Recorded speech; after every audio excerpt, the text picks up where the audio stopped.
Good morning. It's great to see you all here. And yes, I do have a passion for this topic. I've had a passion for this topic for many, many years. And so that kind of leads us into, if not now, then when. I've been waiting for this moment in time for my whole career. It's been, I was around when Clinton was trying to do something around healthcare, and now finally we have some federal reform, and we've got the strength of states and federal reform behind what's happening. So I think now is the time for you guys to really start paying attention. You guys, when I say you, I'm thinking about employers specifically, and see what you can do to help lend to that. I wanted to add to this that if not us, then who? Because employers are the ones that don't have a stake in the game right now in terms of what's going on with healthcare. Those who are benefiting from the system as it exists today will obviously not want it to change as fast or as rapidly or in perhaps the direction that employers would want it to change as well. And so I think that it's also the time and it's you that need to really start taking action. So today I'm just going to spend a few minutes on what are the goals of this project specifically. The Action Group has had many meetings and has had many projects related to payment reform. So over the last several years, we've heard input from a variety of stakeholders on this, but this project specifically is to help us learn more about what employers' role is and to start to set the stage for some action. I want to talk a little bit about what's going on with employers today, just a couple of minutes to perhaps explain why employers aren't more engaged, and then to try and convince you that you need to care with some thought-provoking statements and concepts that are going on out there. So the goals are to obviously to change the way we pay for care, as Chris said, in a rational way, to start paying for value rather than volume. Volume is the culprit here in terms of a lot of our cost problems.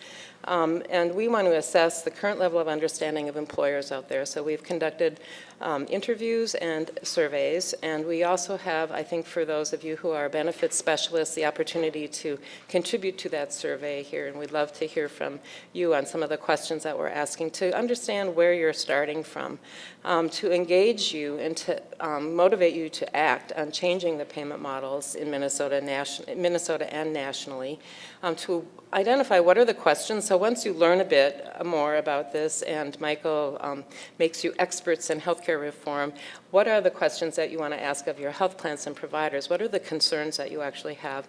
And then once you have a better understanding, what are your goals and what do you want to actually see happen in this? And then what action can be taken in order to make that happen?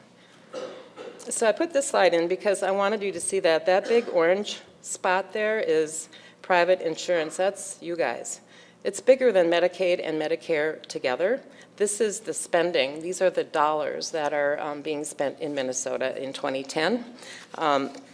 And I don't know that, so despite the fact that it's your money, your voice is not necessarily heard. It's not heard very often, and it's not heard very directly when all of the stakeholders are out there figuring out how we're going to change how we pay for care. This is also, I mean, it's 40% of the dollars, but it's also 60% of the people. So why aren't employers paying more attention to this? Well, we know you're busy. There's a lot going on. There's a lot going on for everybody in healthcare today, and just keeping up with what's going on in just the Main Street media is probably a full-time job. But you're interested in and responsible for managing trend, complying with a whole plethora of new regulations, understanding what insurance exchanges are going to do and what they're going to look like, both private and public, promoting your new wellness programs, and figuring out what your role is going to be in the long term. So we know there's a lot on your plate. We know also from the, what's going on out there that you have a general sense of what's going on in quality improvement, that you know some changes are happening in care delivery, but it's at a very high and general level. What we have found is that there's less knowledge and less attention being paid to the details of what's going on in care transformation and payment reform and what's really happening between the health plans and the providers, which is the aspect of payment reform that we're going to focus on today. And there's a lot of reasons for that. It's very complex. Each care system is different than the other. Each health plan is slightly different than the other. These negotiations are hidden, and they have not been public in the past.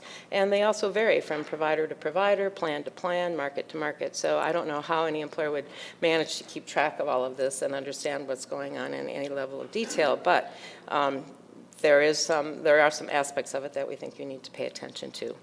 So I wanted to put some statements out there that we've heard over the course of the last year or two that were disturbing to me. And as you may know, payment reform has been going on in Minnesota in some way, shape, or form for many years, but in earnest probably in the last 5 years, when the first being the Medica Fairview contract, where there was some acknowledgement of a total target.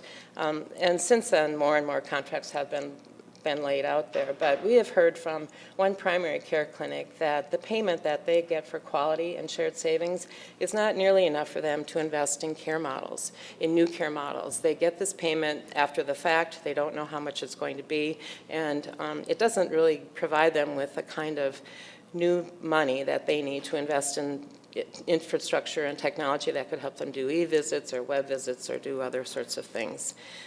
We also are doing work in orthopedic surgery, back pain and back surgery, and so we've talked to lots of orthopedic surgeons out there, and we have heard that there are some that are just working as fast as they can, as hard as they can to get as many surgeries done before they retire, because it's not hitting them right now, and they know it will hit them at some point in the future, but they're going to try and just maximize their opportunities for now. We also heard that a large care system CEO, and this is one of the few very large care systems, say that even though they're making all these changes and care in that they're changing their contracts with their major payers, they're still being compensated for value at a very low number, that it's in the low single digits, and it's really not enough. They still make their money doing fee-for-service, providing more services and providing more intensive services. So despite all of the talk and the action out there, in the end, it's not making that big a difference yet. It's not hitting their bottom line. And then the one comment that really took me aback about 1.5 years ago was a local policy wonk, a friend of mine here, who said that the only stakeholder that really cares if we go from that $38 billion to $40 billion in Minnesota, and 38 was what was spent in 2010, are the stakeholders, are the purchasers, the people who write the checks. That all of the other systems, the care systems grow, the health plans grow, everybody else that serves those systems grows and gets bigger. And so they're invested in, it's not to their advantage to try and make it less, to try and decrease those costs. So there are a couple of other things that are going on nationally. I think many of you may be familiar with the Dartmouth Atlas, and they've been around for decades, measuring variation and utilization across the country. And over the years, they've tried to understand this and learn this, and they've come to the conclusion that a majority of the utilization variation is driven by provider supply. So Pittsburgh has lots of hospital beds. Pittsburgh gets lots of hospital days. Minnesota has lots of orthopedic surgeons. Minnesota gets lots of hips and knees and back surgery done. And that's the way it goes around the country, and that's a huge contributor. That's because fee-for-service allows that to happen. That we hear repeatedly over decades that 30 to 50% of what we spend is waste, and yet there's no effort specifically focused on trying to figure out how to reduce that. But that's also perpetuated by the fact that we have fee-for-service out there. And then just last Sunday, I read in the New York Times that we were getting double-digit increases still from Aetna, Anthem, Blue Cross, or Blue Shield of California, in the area of 20 to 26%. And why is this still happening?